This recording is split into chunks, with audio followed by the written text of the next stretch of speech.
What's up, guys? So as you can see behind me and probably here, we got some crappy weather today. And so I can't film the videos that I had lined up to film because it's raining, but honestly it's probably for the best because I was going to attempt to unbox our new welder and then remove the manifold stud out of the head of our 6-liter without any experience, which probably would have gone horribly, horribly wrong. And so I figured let's go ahead, use our time wisely, get out here in the basement and try to learn how to weld before we go doing something where we need to know how to weld to do.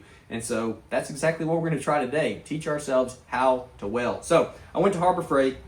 I picked up this titanium Flux 125, which is supposed to be a great entry-level welder. It's not the cheapest thing you can buy, but it's definitely not the most expensive. I was really wanting to get the 400 because it looked like it had a lot more room for growth, but it's a lot more expensive. And so I figured 150 bucks versus, what is it, $800-900? Pretty big difference. So if we do fall in love with welding, we can always upgrade down the road. But I think this is going to be a great one for us to learn on, and it should do pretty much everything that we need it to do. So this was 150 bucks. Gloves were 12. I had to go to Home Depot because Harbor Freight was out of the .030 gasless flux core wire. That was like 20-25 bucks. And I just went ahead and matched the titanium welder with titanium auto darkening helmet. This was like 70 bucks. Everything here you can get a cheaper version of, but this is definitely a, I think, solid entry-level, budget-friendly welding kit. So we're gonna go ahead and unbox it, get our settings dialed in, grab some exhaust pieces from over there, try to learn how to weld. Literally 5 minutes later, we've got this thing unboxed, put together, and ready to weld. So if you're wanting an in-depth video showing you exactly how to do everything, I'll have a link in the description of the one that I watched. I'll just give you a quick run through. Once you unbox it, just go ahead, pop your lid right here, come down here to your gun, take this outside piece off, take the tip off as well. You got power switch on the back. You can go ahead and flip that on, but take this off, put your spool on, pop this guy up. Take this out, make sure it says the same size as your wire, and then clip this, put it in there. Don't let go of this because it will free spin and waste all your wire until it gets past these little teeth or the two wheels where it will hold. You can tighten this guy down so it doesn't free spin. Then there is after you turn it on, a little feed switch right here so you can feed it all the way through the gun. You want to go ahead and take these guys off just to ensure that it comes through, because when I did clip my wire, it kind of flanged it out a little bit, and so I didn't want to go through there when I was putting this back on, and if I had that on from the beginning, it would probably cause problems. So just go ahead and take that apart. Once again, watch the video on it as well. So you got to disassemble it to get all the plastics and everything off, but it's super easy. So it does require a battery, which you just spin this, put the battery in there. But down here, slide this over, this whole thing will pop out. You can get the plastic off of the inside, the outside, everywhere. And then you just have to set it up, which do your own settings. I'm learning as I go.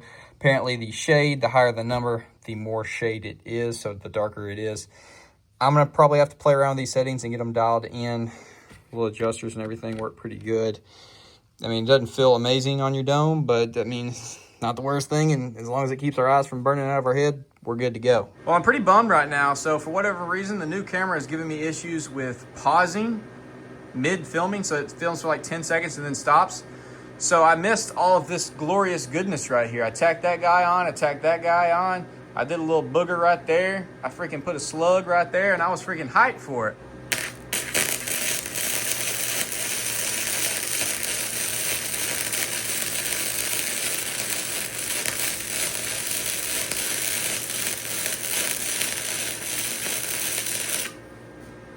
Booyah, we got another slug on there. It probably is terrible to 99% of people watching this.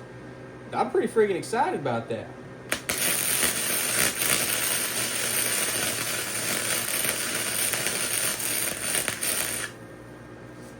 Woo, that's a cherry red little nipple right there. Gosh, dog, that's beautiful. If we can do that on the truck, we're gonna get that manifold stud out. Now let's let it cool and see if we can pile it on a little bit higher.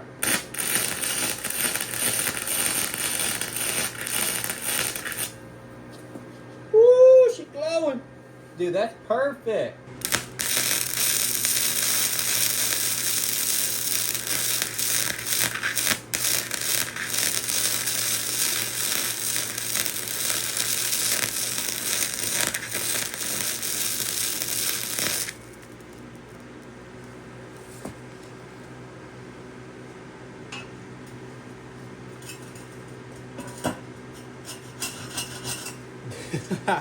I'm talking about that is exactly what we got to do on the truck. Time for the ultimate test. Are we going to be able to do a little bit of exhaust work around here? Can we mate these two pieces together properly to where they wouldn't leak or anything? Let's see.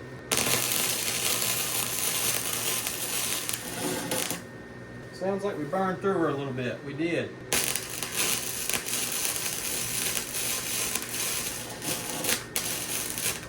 Ooh. Burned through it again.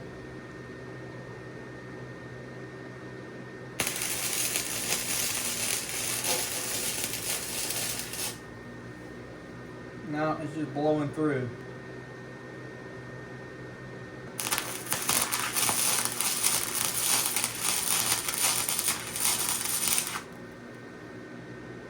Okay, maybe better.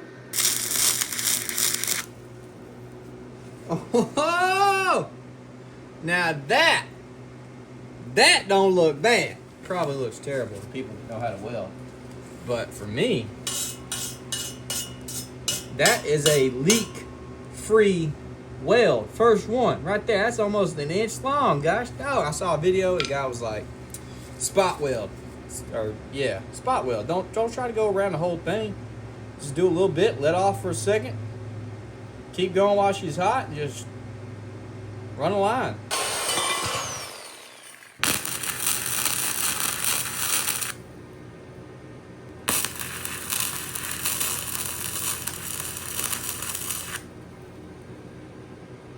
Not pretty. Not pretty at all. We do freaking better than that, my God.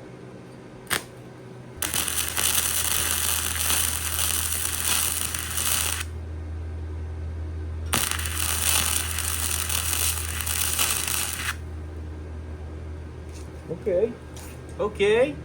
Not great. But not as bad as it was.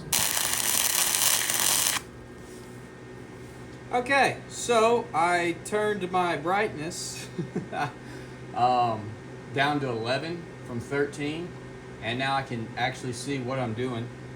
So that definitely looks 100% better than the second to last, or the last one I did. I'm sure that's still not great, but that's a ton better than it was. Okay. A little puddle of goo, but not bad. I mean, that right there ain't far off from the exhaust shop, which has got a much better welder. It probably is a lot different, but yeah, that we're making progress. We're gonna try practicing as if we are removing that stud. So we're gonna try building up some right here, put the nut on it, and hopefully it's gonna be on there really, really sturdy, because it's gonna take some torque to get that stud out of the head for sure.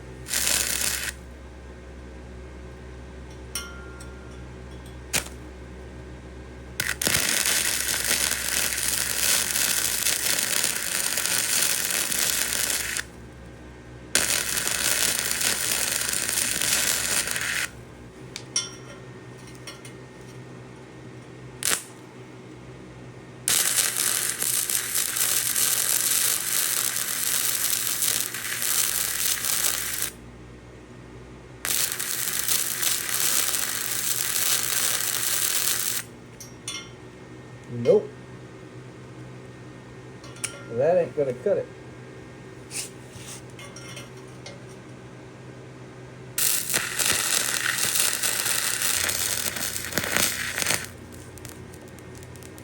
Now that might cut it.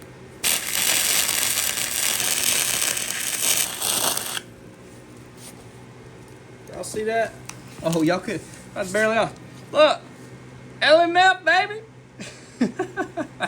I've been playing with this thing a little bit off camera, trying to adjust the settings and just get a feel for it. So we're gonna end the video off by going over our first welds and then our last welds, which honestly, I think there's a pretty big improvement between the two. But once again, zero experience doing this. I need some constructive criticism down in the comments. Help me, teach me, learn me something. Gosh, dog. But anyways, let's go over here. Our very first welds that we did, absolutely blowing through the pipe. That is horrid. We slapped a slug down on her. Did some splatter on that. That's, oh my gosh, that's terrible. I don't remember when I did that, but This was the second one we did. Oh, we did a little nipple right there, which worked pretty decent, better than I was expecting.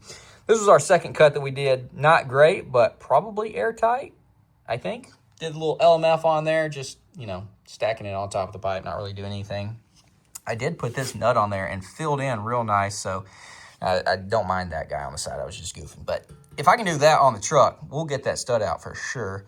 This was the next one, which I welded all the way around, just kind of spot welding, which it's horrible. There's a ton of splatter.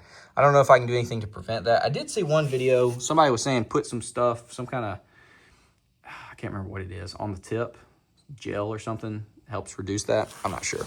Or maybe it just helps keep those from burning up. I don't know. This was the next one after that. Once again, I feel like she's airtight. It's together. It looks bad, but it's together. I had a little fun with this bolt right here, which this is horrid. This isn't horrible looking to me. I mean, once again, it's freaking on there. It don't look great. And then I was going to do another pipe on there, but the size difference is dramatic, and there's no way I'm filling that in without some material. So, yeah, there's the last weld that I did. I mean, I know it's bad. I'm sure it's terrible. Will it hold air? Yes. Will it last forever? I doubt it. So, yeah, help me out. Let me know. I feel like I'm not holding this thing correctly. I feel like I'm comfortable being very close with short wire, but I feel like you're not supposed to do it that close. Are you? Is this too long? I also shouldn't have been doing this on the ground. I'm literally hunched over trying to maneuver it. I should have put it on the table, but anyways, doing it on the ground. I mean, from that to that, an hour, I'm pretty happy with that, but we have a long, long way to go. Now, I'm not looking to pick up welding as a career. I just want to be able to, you know, work on the exhaust some, fix some fences around the farm, that kind of stuff. And so let me know. Give me some helpful advice. You can roast the welds as well. I don't care, but, you know, let me know. Give me some helpful advice. Here's the settings that we were most comfortable on. Maybe turn the wheels or the wire speed up just a hair. I had it on 3, but I guess I'm just not moving. I don't know. Maybe I need to turn the heat up and then just move faster. I don't know. If you've got experience, what you thinking? What you thinking? I can put 2 pieces of metal together. I can do that now. So I guess that's for an hour of owning a welder. Decent. I mean, I guess that's all right. But anyways, I'm going to quit rambling. Hopefully you did enjoy. Be sure to drop some comments. Teach me how to weld. Show me what I'm doing wrong. Give me some helpful insight to become a better welder. And so with that, I guess that's all, boys. I'll see y'all in the next one.